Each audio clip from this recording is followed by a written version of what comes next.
alinena na Yona mwana wa Amitai, simama wende Ninawi, mji ule mkubwa, uhubirie maovu yao mbele zangu, maana dhambi zao zimeniandama. Lakini Yona kakimbia uso wa Bwana, akaelekea Tarshishi kwa hofu moyoni. Akapanda chombo kutoka Yafa bahari, na kasahau huwezi kumkimbia Bwana.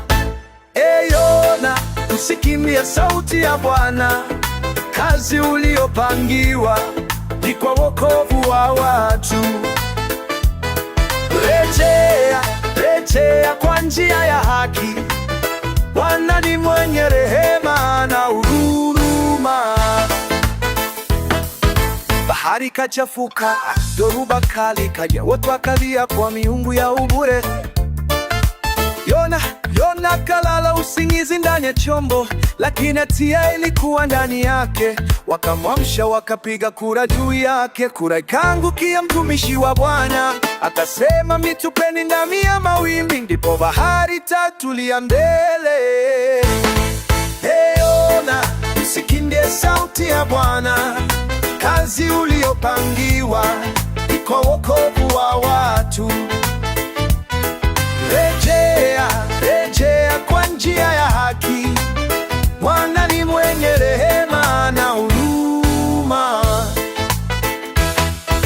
Ndani ya samaki mkubwa, Yona kamezwa na samaki mkubwa. Siku 3 usiku na mchana ndani yake, atakasale kwa machozi toka tumtojo. Asante Bwana, ulinisikia nilipozamini. Itazame hekalu lako, rehema zako hazijawahi kuniacha, mitaka zako hazijawahi kuniacha. Nati nitakutolea dadavyu, wokovu ni wa Bwana. Nijuna pwani nani, samaki akamtapika Yona pwani, akaenda Ninawi kwa utera, akatangaza, siku 40 mji utaangamia.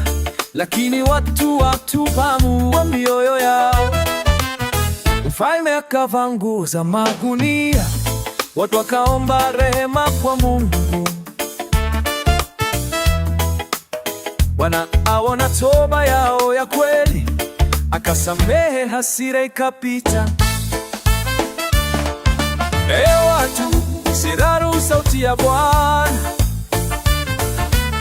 Rehema zake ni kubwa wote wamchao. Kama Ninawi tuliponywa kwa toba, na sisi tusike, tumrudie Bwana.